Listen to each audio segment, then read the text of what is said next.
Good morning, sanibonani la ekhaya. Ninjani niyaphila?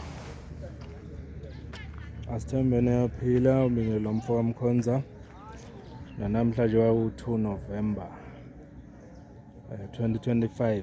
Sisekhona la eWard 14. Siku-day 2 ke namhlanje wama-registrations, and it's the last day today. Njengoba sazi kuthe Ward 14 eMkhondo, eHarmony Park to be specific. Kuzoba nama-by-election ngeyi-17 December 2025. So sikhona ke la njengoba sibona nje ama-tende lapha nama-political parties azocontesta la. Sizwile ku-interview yayizolo no-comrade uMnisi ukuthi cishe awu-5 ama-parties akhona la azo-participate kulama-elections azayo. So ke sifuna ukuzwa ukuthi namhlanje njengoba ku-day 2 kuhamba kanjani abantu ku-register, akukho inkinga eneyikhona and i-turnout ingakanani. Sizothola nje abaholi bayo le ndawo yase-Ward 14 sizwe ukuthi bathini ngale ndaba.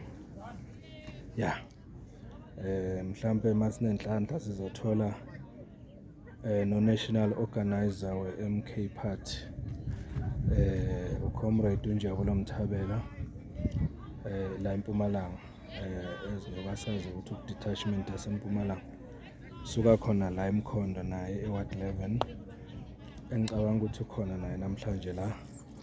So ke asinike nje brief kancane ukuthi kuhamba kanjani la about the preparations for the coming by-election.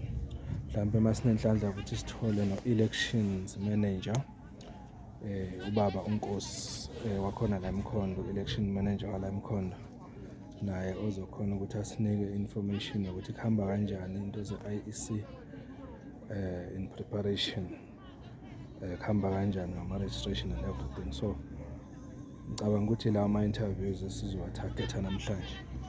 Ya ilokho ke, ake sibangele umfo kaMkhonza lo, ngiyabonga kakhulu. Ngicela niqhubeke nisubscribe, ningakuyeki ukusubscribe bafethu. Qhubeka nisubscribe, akusekuningi okuzokwenzeka la. Okuwukuthi kufuna ukukuthole ngokushesha manje si-upload. So subscribe kuyasiza kuleyo ndawo. Ngiyabonga kakhulu ke.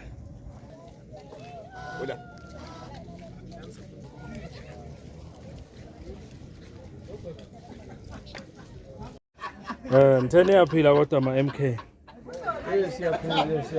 Siyaphila. Kuhamba kanjani lapha namhlanje?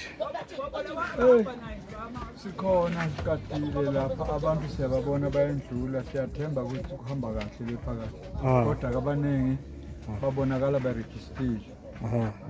Ngoba singenile nje la Protea Street la emzini yabo vele baregistered bonke. Bevuma niba-check-e? Ya bevuma ngabantu vele abangama-member MK. Right, okay.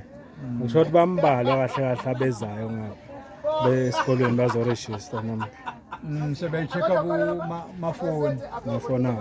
Sebey'check-a emafonini abo, kodwa nje bona bakhona abezayo. Ngezwakala. Hayi siyabonga mangabe nje ukuthi konke kuhamba kahle, akunama-challenge, konke kusaqondile. Awekho ama-challenge. Okumnandi kakhulu ukuthi we are all black people. Yeah. So we can't be fighting. And siyabingelelana nje, siyangena kwamanye ama-tent sibingelelane, there's no hard feeling. Yeah. Yiloko esikufunayo ukuthi sibe munye. Ya kube ne-peace. Ngoba kahle kahle silwa nesitha, asilwi sodwa.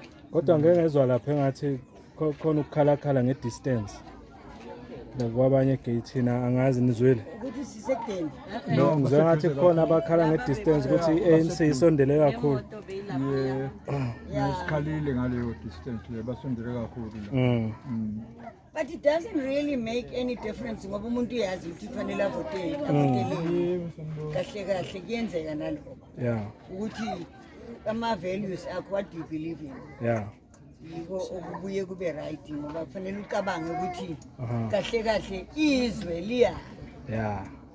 Yilo ungathuswa ukuthi hey ngathi banengi hey ngathi baphethe izinto ezikhala kahle no idependa kuwe muntu. umuntu nomuntu kufanele ahlale abuke izwe ukuthi liyapi ipolitiki phela liyashintsha emhlabeni yabona ipolitiki lihamba lishintshe nabantu they must change Ngisho noma ngamvemba umuntu egate lapha kodwa uyowaziyo ukuthi uzothini mayifika phakathi. yes Akezwakala. umuntu nje yena kufanele azi ukuthi what is this lo ebhekene nayo Yeah. angayi ngokuthi kumnandi and angabi nokuthi uyazi angazi ukuthi uhamba Yeah. kufanele azi ukuthi yini le politiki Yes. yeah ungayi ngeliningi labantu Yeah. but mina ngendlela engibuka ngayo abantu basadinga i-political education Yeah. bafundiswe ukuthi yini lesibhekene nayo yayibona into eyenzeka eCape Town Yeah. eCape Town abantu bathola i-citizenship but thina we are busy fighting each other ukuthi hey ngathi akusiwa la Mzansi momnyama kakhulu nje hey ngathi awusiwa la so kufanele ukuthi lokho kustophe phakathi kwabantu abamnyama ba-understandane ukuthi abelungu they are busy with something Ngaso gcina silasodwa ukuthi awusiwala what 14 wena. yes kodwa abelungani asibazi la edrobheni nawo ama-Greek nje bala lawagcwele la edrobheni ama-Greek Thina sibuka nje ubumnyama ukuthi Yeah. umnyama lo lona. nokuthi asimazi nokuthi simuzwa ukhuluma into ehlukile mara abelungu abanako lokho and abaningi sebanayo i-citizenship which bazasihlula vele singabantu abamnyama siyathanda sithanda if we are not united Yeah. yeah Hayi cha i-political education ngathi idingeka impela. idingeka kakhulu Ngiyayivuma political nami education. Ngicela nje futhi ukuphawula okunye Yeah. ukuthi we must all learn yabona ngathi uthi njengoba sibhuza la we don't know what is SADC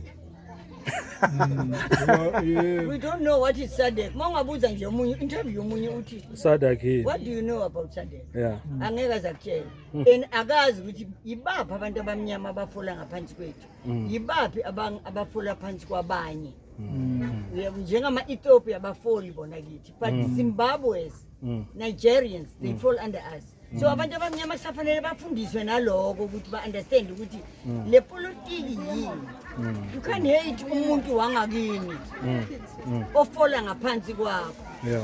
yabona so ababuye labantu sibanikeze i-citizenship sibe baningi kunabelungu la eSouth Africa yabona Yeah, akezwakala. Asibonga kakhulu ma comrades. siyabonga Thank you so much. Yeah, ngathi kusene discussion laphana about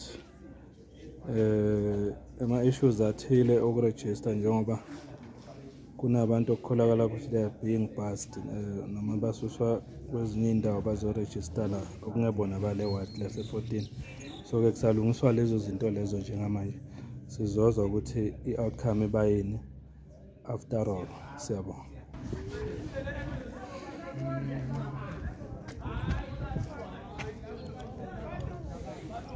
Bayithole kuphi?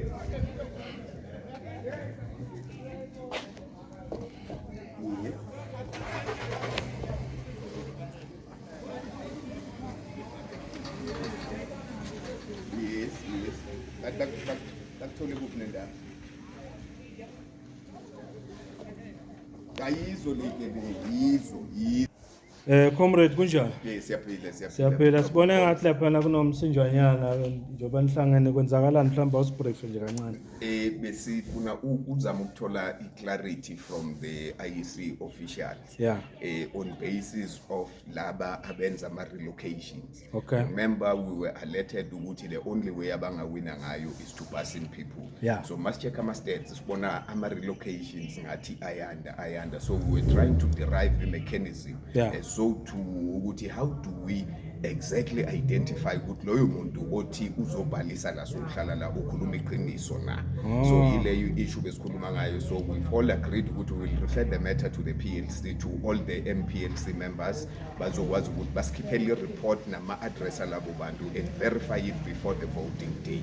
So all parties must have that report ukuthi bangakhi laba relocate bebasuka from which VDs mase bahlala 14 bahlala kiphi 14 because understanding enye besinayo ukuthi since it's by elections and the proclamation date yama registration seyikhishiwe, it will not happen ukuthi kube nama relocation because they were supposed to happen before the actual date. So they gave us their explanation ukuthi it will be up until the 7th of November. Then it will be a cut-off date, but we will check the matter. We will also refer to our MPLCs to verify the issue. If ever we find anyone ongahlali kulezo 10 number, we will lodge an objection and we will call for that party to be disqualified. Obani ngempela abacomplain ngalento? It is the MK party realize the increase yama relocation. So when we raised it inside, we were referred to as consulted with all the other political parties. Then we did savumelana nabo. Let's find the mechanism yokudila ngale influx yama relocations because that is the only way abanye bangawina ngayo. Bantu basuka kwamanye amaward. Basuka kwamanye amaward. And remember, it's only by elections.